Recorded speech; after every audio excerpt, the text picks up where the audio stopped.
Bueno, sean todos bienvenidos a esta tertulia, que como toda tertulia es un espacio de diálogo sencillo y cercano que tiene la intención de llevarnos a compartir desde distintas miradas la inclusión en la educación.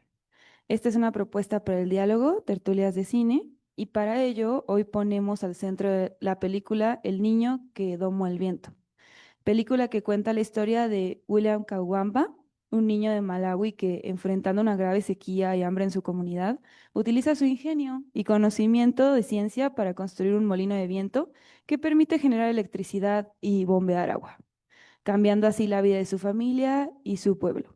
Es la necesidad de contar con lo indispensable para sobrevivir lo que mantiene en William la motivación para construir el molino pese a los escasos recursos con los que cuenta.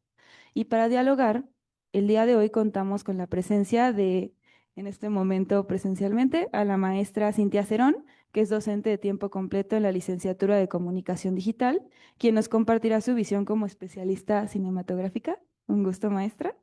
Y en nuestra versión de online por medio de Zoom tenemos a los ponentes María de Luz Aguirre.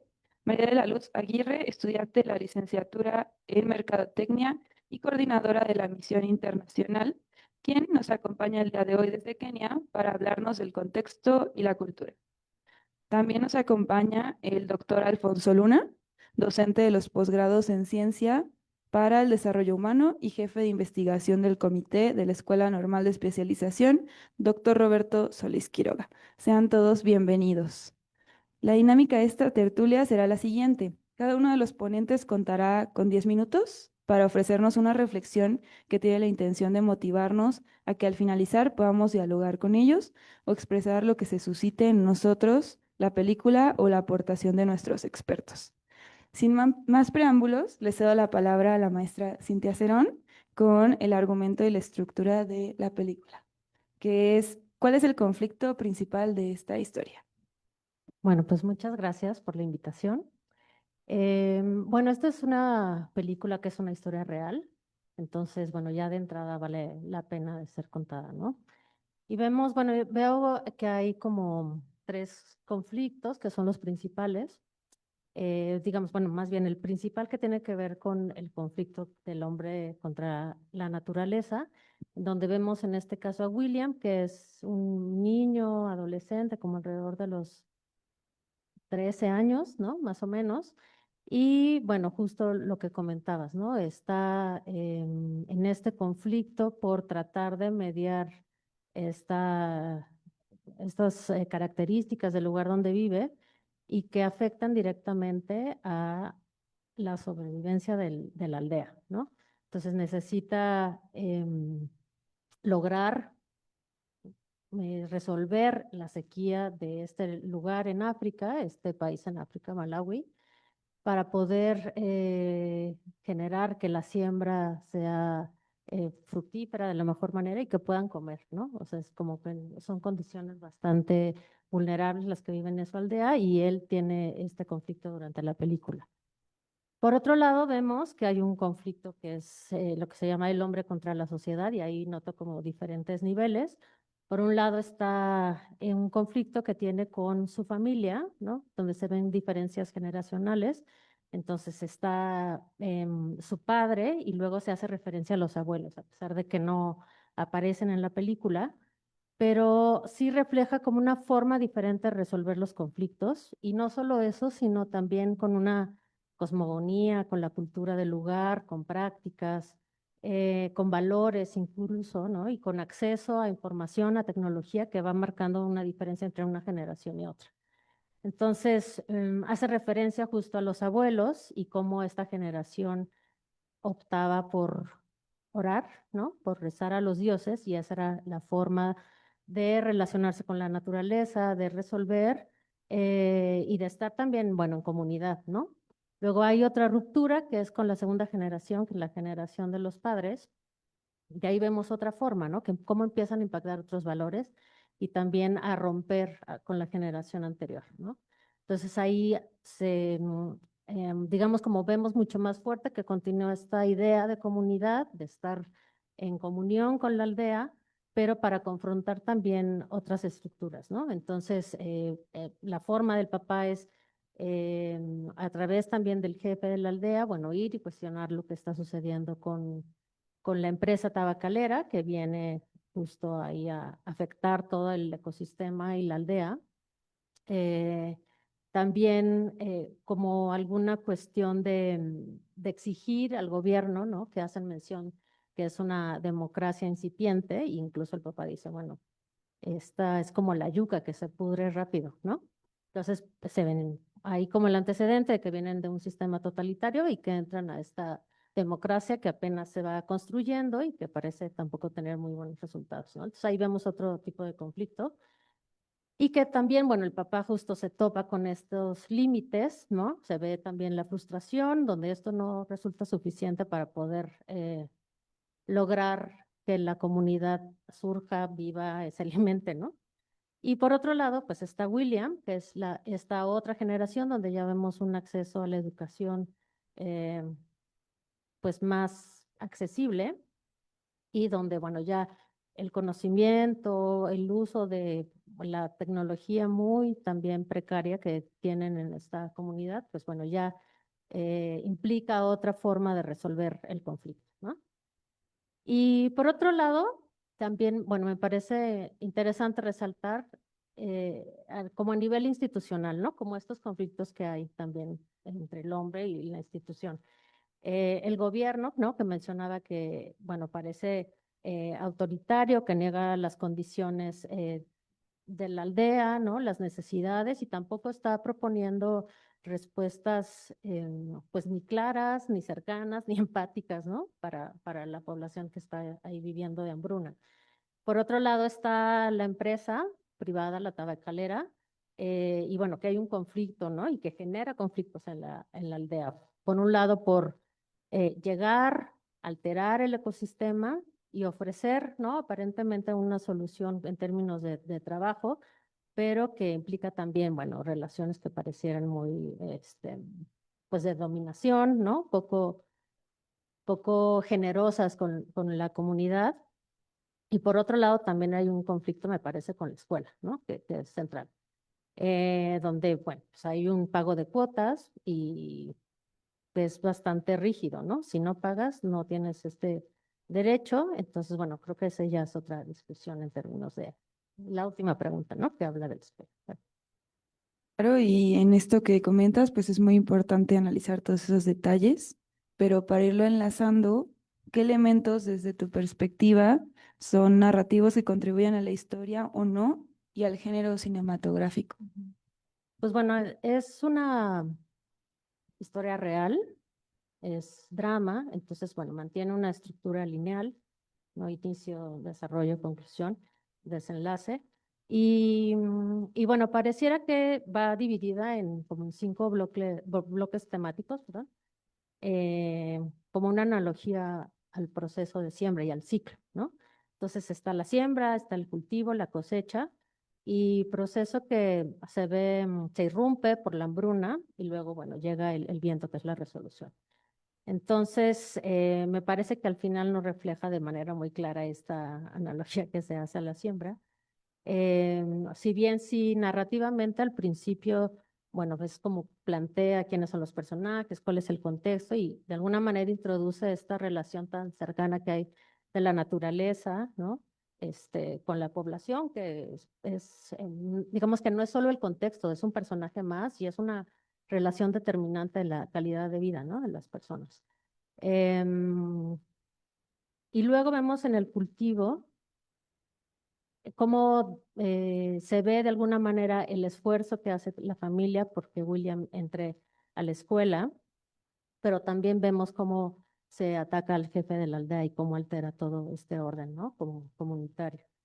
En la cosecha, ahí es duro porque empezamos a ver los puros aspectos negativos, ¿no? Como que el drama se va haciendo más intenso y ahí viene la migración de la hija, de la hermana de William, ¿no? Que tiene que salir de la aldea para poder dejarle alimento a la familia, o sea, estos procesos de migración forzada, ¿no? Para poder resolver una cuestión familiar y comunitaria.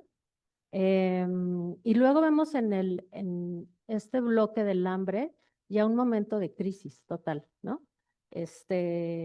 Donde ya vemos también la muerte de la aldea, incluso del perrito, ¿no? De la mascota de William, ya un momento de desesperación tal que esta ruptura que había hecho el padre con la generación anterior, pues regresa, ¿no? Y regresa y la única forma de tener algún tipo de consuelo o solución es rezar, ¿no?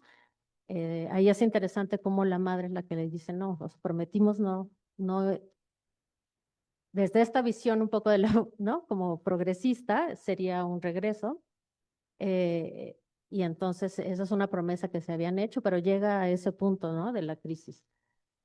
Y bueno, justo ahí es cuando William, donde empieza pues a juntar todas las herramientas que tiene, como todos los recursos, incluso a nivel, aunque son muy escasos, ¿no? De materiales, de amigos, también recurre, ¿no? Ahí al papá, y bueno, él empieza a generar otro tipo ahí de solución que es interesante.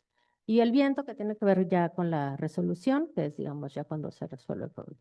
Entonces, digamos, desde un inicio, pues es una historia predecible, pero digamos que la manera en que está contada, pues resulta pues rescatable, ¿no? Es muy rescatable la historia en sí misma, en tanto que es una historia real y que un niño pudo salvar a una aldea, ¿no? Entonces, el lenguaje audiovisual me parece que contribuye mucho a esta idea de la relación con la naturaleza, ¿no? O sea, vemos casi la mayoría de las tomas son en exterior, hay muy pocas en interior y bueno, que refleja también el tipo de vida de las personas de esta aldea. Entonces son tomas muy amplias en donde vemos como esta gran fuerza de la naturaleza, ¿no? Este personaje que es central en la película, donde vemos la tierra, la sequía, las tormentas, ¿no? O sea, toda esta fuerza que puede ser terrible incluso, ¿no? Y vemos también, bueno, que el ritmo en general es lento. Entonces, honestamente, a mí me costaba trabajo en momentos, ¿no? Como que sí, y luego también creo que contribuye porque es como digamos, como el ánimo de las personas, ¿no? O sea, en una condición de hambruna donde tienen que contar, ¿no? La cantidad de comida por día para poder sobrevivir. O sea, el nivel de energía es muy bajo. Incluso los diálogos son muy sencillos, son muy cortos, la música también. Entonces, todo eso contribuye como al ambiente, digamos, ¿no? De la película y de esa situación tan, pues, tan grave y tan dura que están viviendo. Y eso también nos lleva a lo que mencionabas hace rato, ¿no? De la última pregunta para unificar, que ya lo has mencionado un poco. ¿Cuál es el mensaje que transmite esta historia a través de todas las dificultades que también nos has hablado, ¿no? Mm. Bueno, hay varios mensajes, ¿no? Es como una, digamos, como una obra didáctica, ¿no? Que tiene sus enseñanzas, este, donde, bueno, a través de ver las dificultades que viven los personajes, pues se enaltece a este personaje que nos espera, ¿no? Que sea, digamos, como el héroe de la situación, que sea un niño y que tenga toda la habilidad para rescatar a un aldeano, que es muy valioso. Entonces, pues está esta parte justo como de superación personal, ¿no? De un entorno precario y cómo se pueden utilizar los mínimos recursos para poder resolver de manera creativa y resiliente, ¿no? Una problemática de este tipo. También está esta idea pues, del conocimiento, del acceso al conocimiento, el acceso a la escuela como una forma de resolver problemáticas que, bueno, pues llevaban años ahí, ¿no? Ahí tengo alguna crítica, pero bueno, sí, como de alguna manera, si bien no propiamente lo que les están enseñando en la escuela, pero sí en términos del capital cultural, el capital social que se ve, ¿no? En la institución escolar, creo que también es una forma que contribuye, que abre escenarios, que abre posibilidades para poder pensar en escenarios futuros, ¿no? Es pues muy positivo. Y otra que me parece también interesante es el uso de tecnología, que también es como muy precaria en esta película, pero cómo se utiliza pues sí, la técnica, ¿no? Y la tecnología para resolver de manera armónica, ¿no? Con el ambiente, con el ecosistema. O sea, a pesar de que la naturaleza es como el enemigo, el conflicto, ¿no? Que hay que resolver, pero se hace de manera armónica para generar, ¿no? Energías que son sustentables con el ambiente y que contribuyen a toda la aldea, ¿no? Entonces, bueno, en general, bueno, el apoyo comunitario, familiar, de los amigos, del amigo, ¿no? Muy cercano de William, creo que también ahí es otro mensaje central de la película. Muchas gracias, maestra Cintia. Y nos quedamos con esto también de cómo, dónde está situado, lo que nos lleva a hablar con la siguiente ponente que tenemos en línea, que es Luz, que es nuestra especialista en contexto y cultura, para que en estos 10 minutos nos explique un poco de todas estas características principales del contexto cultural, donde se desarrolla la película, ¿no? Y los aspectos de esta cultura o contexto así como en cómo inciden, ¿no? Este contexto sociocultural en el sistema educativo que muestra la película. Te escuchamos, Luz.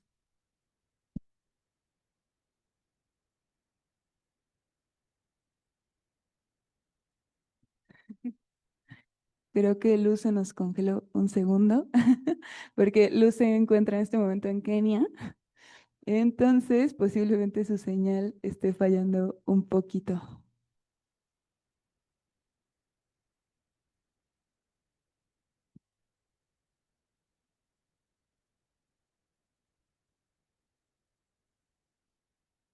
Luz, sí.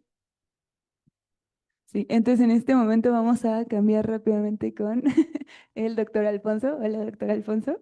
En lo que llega Luz para que nos hable un poco sobre, como especialista en escuela inclusiva, estos 10 minutitos. Bienvenido. No, al contrario, muchas gracias y un gusto el estar con ustedes de esta manera virtual. Y el tema es súper importante. Es súper importante el hablar de la escuela inclusiva por varias razones. Una, porque la tendencia internacional, ¿no? La tendencia internacional no solamente es a pensar la escuela como inclusiva, sino a pensar, considerar la vida cotidiana inclusiva. ¿Cómo le hacemos para que todas las personas puedan participar, ¿no? Puedan gozar, acceder con igualdad de oportunidades a una vida independiente donde se respete, se reconozca, se atienda su dignidad como una parte central del valor humano, ¿no? De los valores de la humanidad, y esto impacta directamente en la escuela. Obviamente en México todavía estamos pensando aún en la situación de la escuela inclusiva, pero en otras latitudes, por ejemplo, con los españoles, están hablando ya de vida inclusiva y tenemos que pensar en esa situación, considerar que por allá va la tendencia.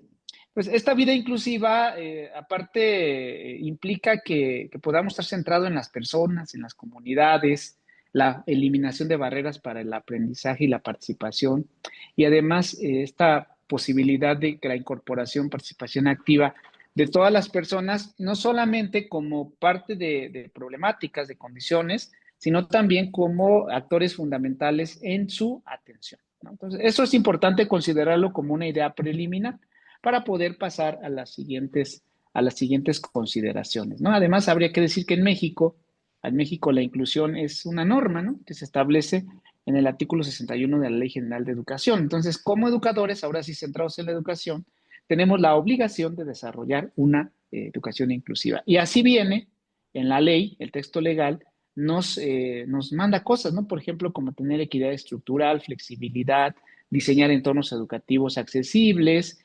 etcétera, ¿no? Una aspiración jurídica que, digamos, que beneficia a la comunidad, también es educativa, formativa, y que nos ayuda a entender que la realidad educativa, social, cultural es compleja, ¿no? Y desde ahí tendríamos que atenderla. Pero me parece que hay algunas cuestiones que atender, entonces ahora dejo la palabra para las preguntas, por favor.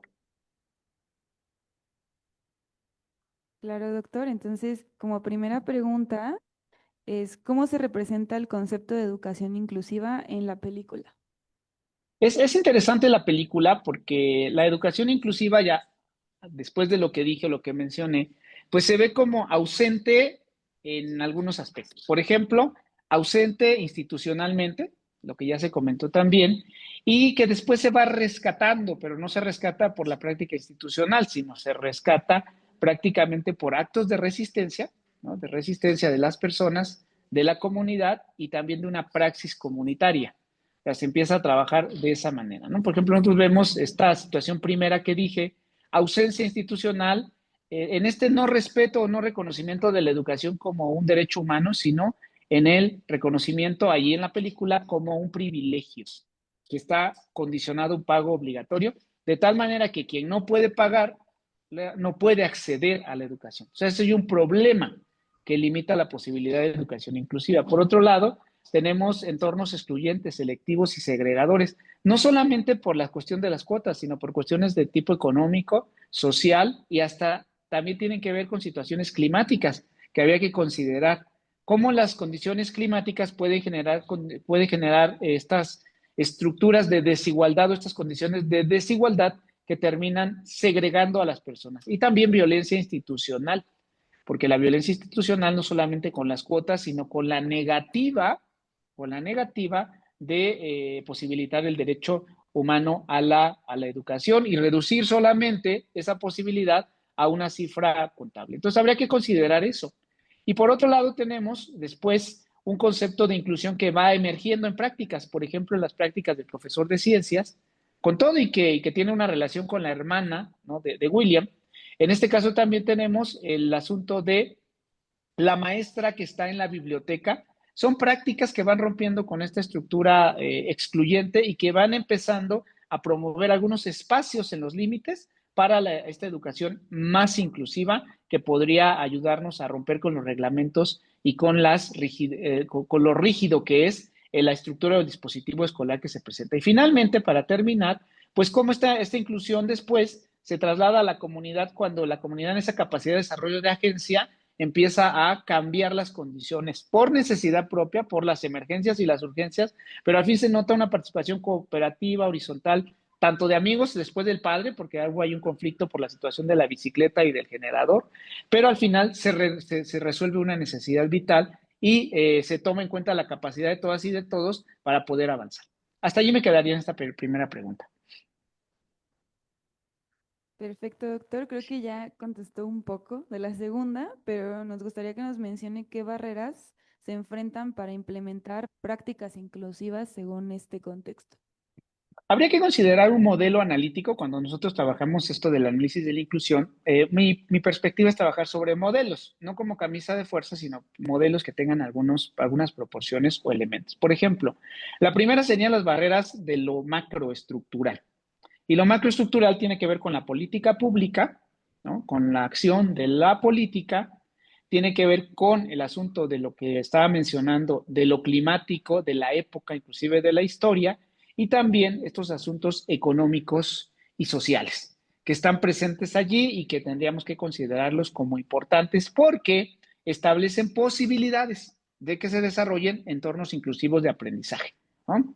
En medio de protesta social, en medio de hambruna, en medio de represión, de condiciones muy complicadas para el desarrollo de la vida.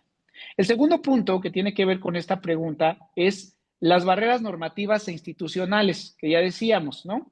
¿Cómo es que hay una burocracia en el desarrollo de la posibilidad del dispositivo, el desarrollo del dispositivo escolar, que pues es además burocracia centrada en los procesos, en esto de las contribuciones y no en lo humano, ni siquiera en la actuación de emergencia ante la crisis humanitaria que se vive? Entonces hay una visión que penaliza la pobreza, ¿no?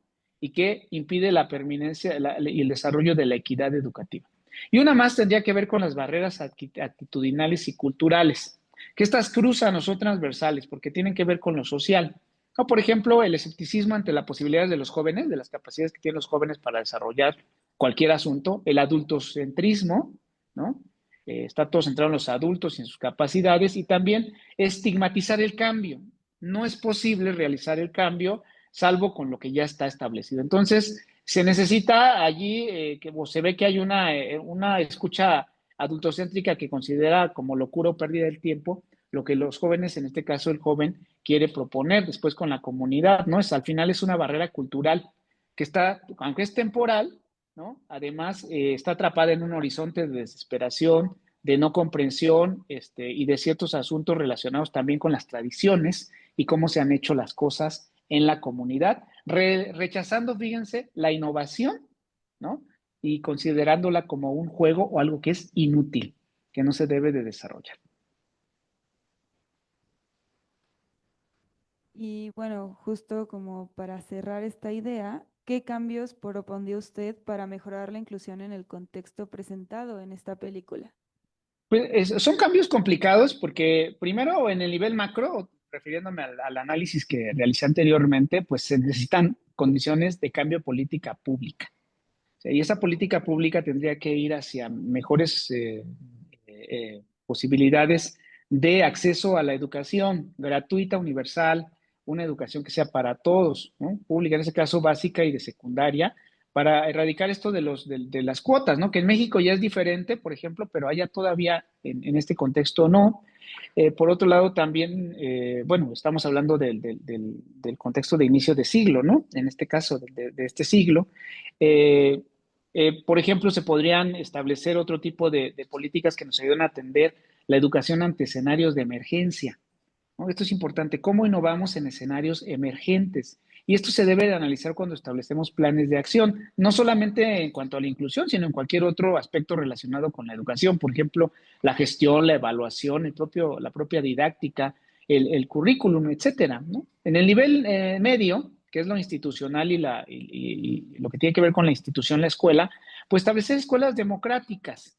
Con todo y que se digo que la democracia se pudre pronto, pero la democracia es una buena manera de establecer condiciones, mejores condiciones para el desarrollo de los centros escolares, flexibilizar reglamentos internos, por ejemplo, en esto de establecer cláusulas de contingencia humanitaria, que la deberían tener también en México ante las situaciones de cambio climático. Por otro lado, también el establecer o el enfocarnos en desarrollar escuelas democráticas de los recursos ante la crisis, por ejemplo, uso de biblioteca, de los laboratorios, etcétera, la investigación y sobre todo el desarrollo de capacidades como la resiliencia para la comunidad y también de otro tipo de capacidades, por ejemplo, relacionadas con la protección del medio ambiente. Y en tercer punto, a nivel micro, lo que tiene que ver con la didáctica, establecer enfoques de diseño universal de aprendizaje, que aunque uno diría, esto ya está muy dicho, creo que es importante porque nos ayuda a diversificar la manera en que se enseña y se aprende, centrada no solamente en el estudiante, en sus motivos, en el conocimiento, sino también en los sentimientos y en las condiciones de lo que está sucediendo alrededor. El asunto del aprendizaje basado en proyectos, soy tan famoso en México, ¿no? Nos puede ayudar para establecer proyectos que estén cercanos a la comunidad y conectadas con la comunidad y sus necesidades, y para también que los alumnos puedan ir resolviendo problemas vivos y reales de su entorno, como este es el caso de los problemas de la ingeniería hidráulica, de la agricultura, del uso de energía renovable, etcétera, con sentidos de justicia social y comunitario. En fin, se trata de una transformación de gran calado, pero que eso implica, cuando estamos hablando de inclusión, no solamente hablamos del aula, hablamos de condiciones más amplias. Por eso es que la transformación de los ambientes educativos siempre son hermenéuticos, ¿no? Una hermenéutica. ¿Cuáles son las condiciones? ¿Cómo las podemos transformar? Hasta aquí con la tercera pregunta. Muchas gracias, doctor. Ahorita al final vamos a hacer una pregunta a todos los ponentes, pero en este momento me gustaría pasar con Luz, si ya anda Gracias. por aquí, la conexión nos lo permite. Muchas gracias. Ya, Es ya, ya. Estamos de vuelta. Muchas gracias. bienvenido. Entonces, son tres preguntas. Si gustas comenzar, te escuchamos. Eh, bueno, justo una de las preguntas que nos hacían llegar y así era como las características principales como del contexto, ¿no? Que se vivía. Y justo me gustaría mencionar como la cosmovisión de la comunidad Chewa, que es como en la que se centra, o la tribu en la que se centra la película, y justo el rol del líder, que es como muy tradicional dentro de todas estas tribus. Entonces, pues siempre el jefe de la aldea es como el jefe político, es quien va a tomar la última palabra, las decisiones. Entonces él tiene un rol pues político y social real. O sea, por eso su voz pesa más que incluso la del gobierno central. Y pues cuando el jefe en este caso es como silenciado o justo van y le dicen como, pues tenemos que hacer un cambio, y pues es como, ah, silenciado, pues la comunidad como que empieza a perder su brújula, ¿no? Porque entonces empieza justo como esta división y pues su capacidad de organización, que es como colectiva, pues igual se va como diluyendo. Y la otra que me gustaría mencionar es como, pues la agricultura, que es básicamente en lo que se centra su forma de vivir, pues básicamente es un monocultivo que se dedican al encima, que es el maíz. Entonces, pues este dicta justo el ritmo de vida, la economía, la supervivencia, porque pues no todas las temporadas da maíz. Hay temporadas de siembra, hay temporadas de lluvia, entonces justo todo este contexto y es lo que nos hace como centrarnos y entrar a la vida de esta tribu, ¿no? No es solamente el alimento, o sea, el maíz significa como toda su identidad cultural. Si la cosecha falla debido a las lluvias, entonces la comunidad justo, que es lo que pasó en la película, pues entra en una sequía, entra en un hambre. Entonces, pues todo este tejido cultural colapsa y entonces pues empiezan las revueltas, empieza justo el robo, empieza la división entre familias. Entonces, pues todo esto pues lleva a la desesperación, a la hambruna. Y como tercer punto, igual pues el sincretismo que hay entre la fe, la tradición y la resistencia al cambio, ¿no? O sea, aquí existen, por ejemplo, los rezos familiares que los podemos identificar muy fácil en las familias que le rezan como, bueno, que confían mucho en la lluvia, que dan gracias por la comida que tienen en su mesa ese día. Entonces, pues hacen como rituales muy profundos y necesarios. Pues también algo muy importante dentro de estos rituales espirituales es como los espíritus Guluque, Guaculu, Guamkulu, que pues los podemos ver al final, ¿no? De la película. Y pues justo muestra como al principio muestran como una resistencia a la innovación. Y entonces justo cuando entra como, pues William con todo este contexto de que ya fue a la biblioteca, aprendió y demás, entra el cambio en la cultura y pues al final justo trasciende pues con todo lo del molino.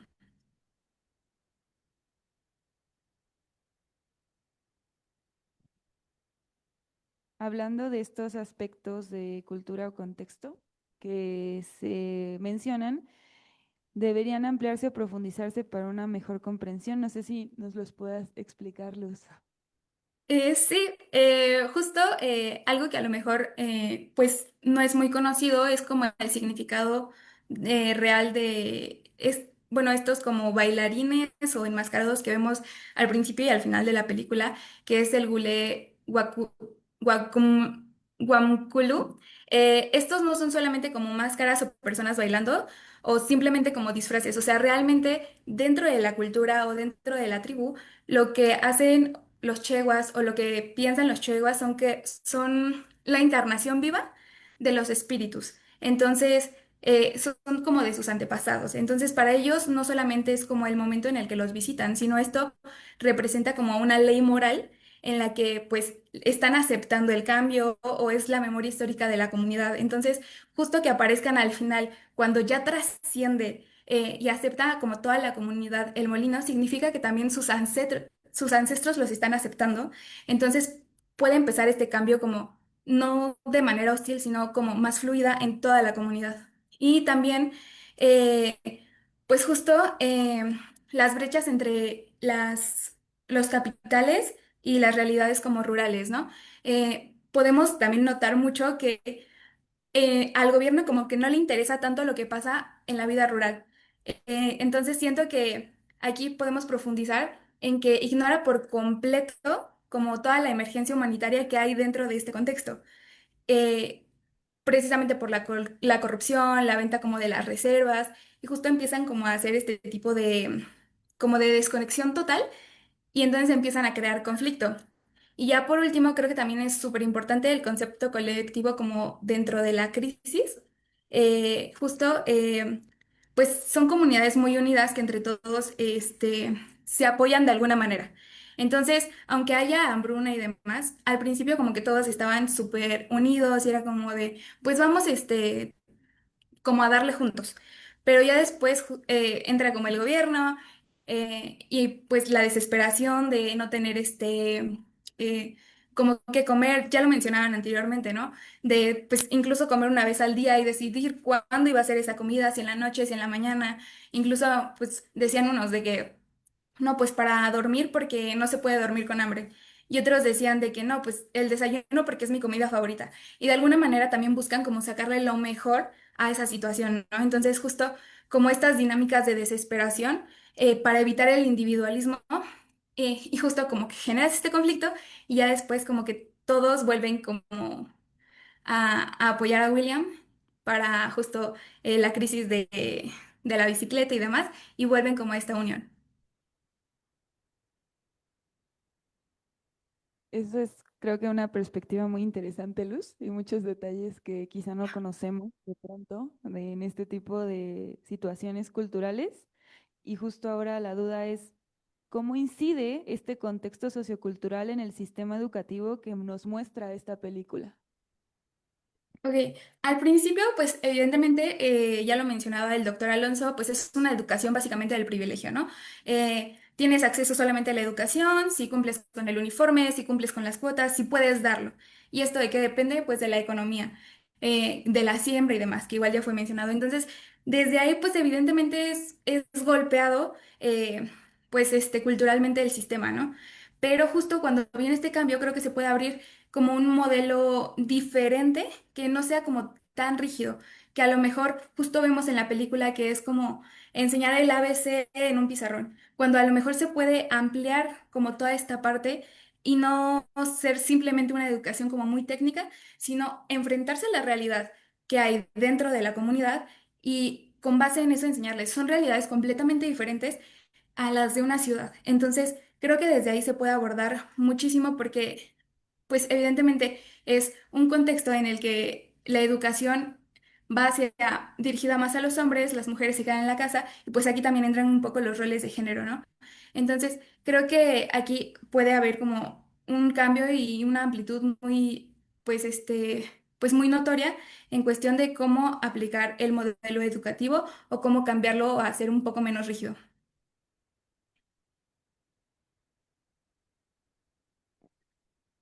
Bueno, creo que después de haber escuchado todas estas opiniones, muchas gracias, Luz. Nos tocaría hacer una pregunta final que podemos empezar contigo para esta reflexión, ¿no? Que es, ¿qué aprendizajes permite la película sobre esta relación entre cultura, educación e inclusión? Híjole, es que hay mucho que agarrar, pero diría que creo que William pudo demostrar que el ingenio, junto con la tecnología, con lo que había aprendido justo en la escasez, y la tradición no están peleadas, que más bien pueden convivir y se complementan.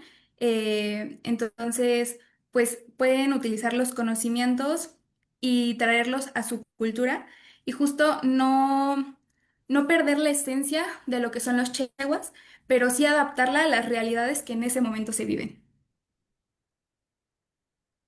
Muchas gracias, Luz. No sé si la maestra Cintia quiera continuar con la reflexión de qué aprendizajes nos permite esta película sobre la relación entre cultura, educación e inclusión. Mm, bueno, me quedo con la reflexión sobre la escuela inclusiva, porque sí me parece que está pues ajena totalmente a las necesidades de esta comunidad, ¿no? Como preguntarnos qué sentido tiene la educación formal y la institución en un contexto con estas características. Entonces, ¿y qué necesitaría brindar como institución y como política pública, también ya lo mencionaban, para que habláramos de una educación que tuviera sentido con la vida cotidiana, ¿no? O sea, qué tipo, igual en la película no lo plantea claramente, pero qué información, qué tipo de conocimiento y habilidades se están gestionando y se están compartiendo para que resuelvan las necesidades más básicas, ¿no?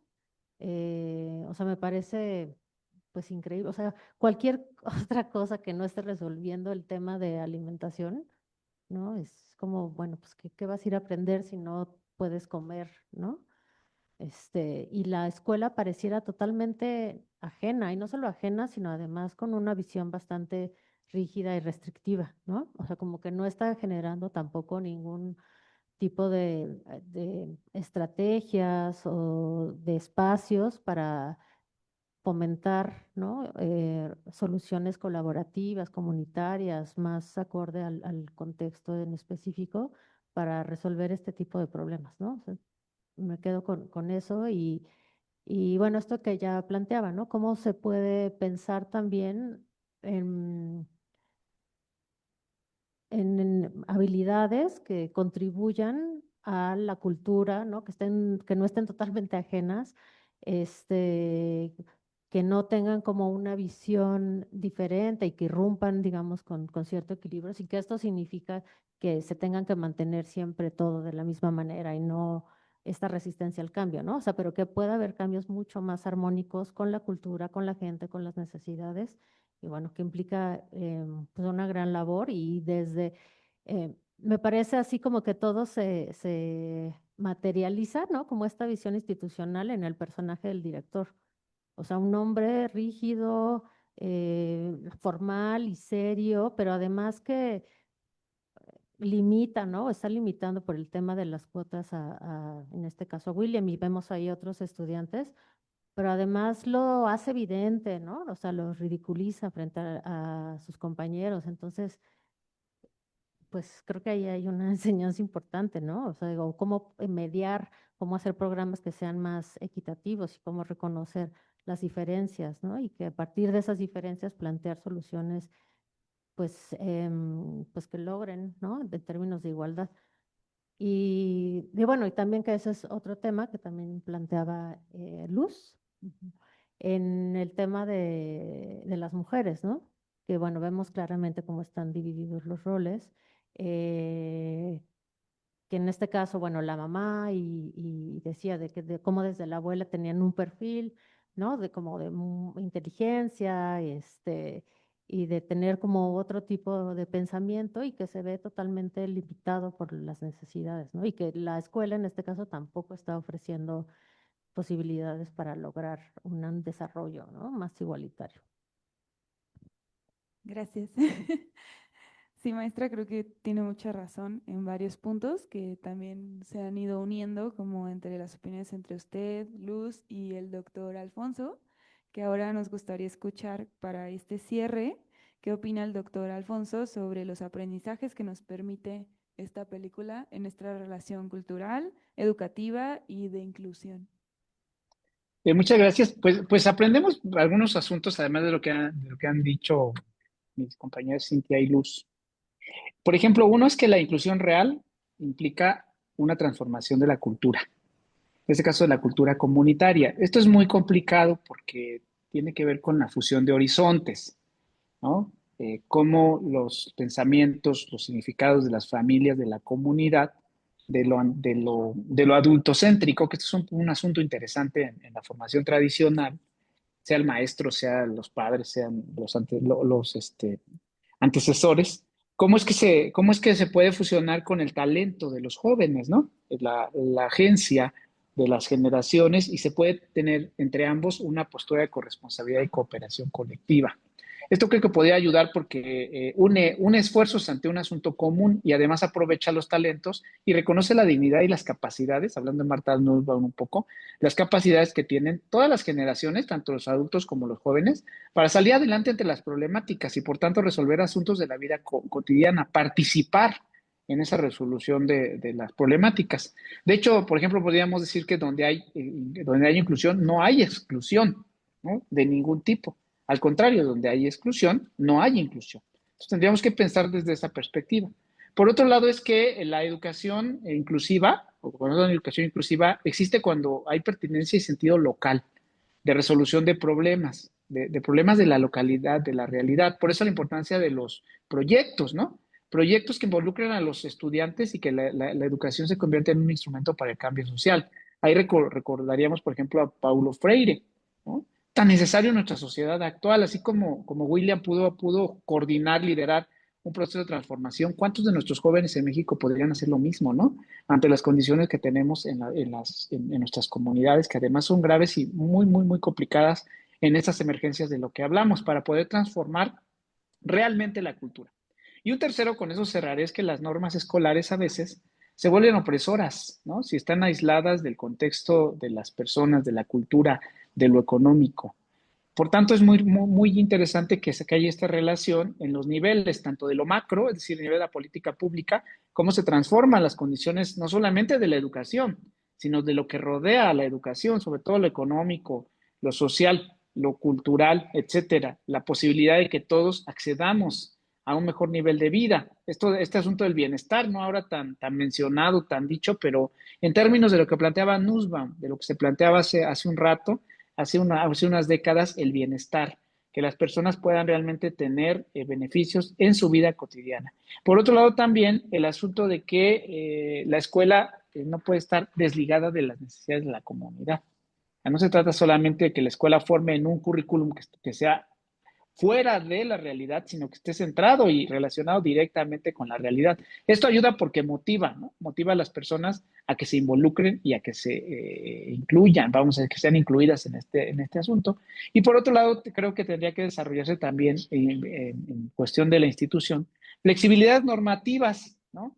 La flexibilidad normativa no es debilidad administrativa, sino es un requisito ético. ¿Para qué? Para proteger derechos humanos, en este caso derecho a la educación, para que permanezcan y se desarrollen las trayectorias de las y los estudiantes ante las condiciones, en este caso, complicadas del contexto, ¿no? Muy similar a lo que está pasando en nuestro país, por cierto, ¿no? Ahora en esta época, por ejemplo, de huracanes, de época que suele suceder en los lugares costeros, cómo estas condiciones climáticas pueden afectar también situaciones de la escuela. ¿Cómo le hacemos para que no haya, no se desarrollen situaciones excluyentes, sino al contrario, que todas y todos los niños, las niñas, los jóvenes, las juventudes puedan participar del acto formativo? Sí, muchas gracias. A usted, doctor. Y bueno, creo que en este cierre de todos estos comentarios tan enriquecedores acerca de cómo la cultura, el contexto y todas las situaciones que pasan, pues afectan la inclusión, sería importante saber si en el público alguien, en este momento que se abre un diálogo con ustedes, tiene alguna pregunta para nuestros ponentes, ya sea aquí o los que nos acompañan por medio de la transmisión en vivo. ¿Alguna duda? ¿Pregunta?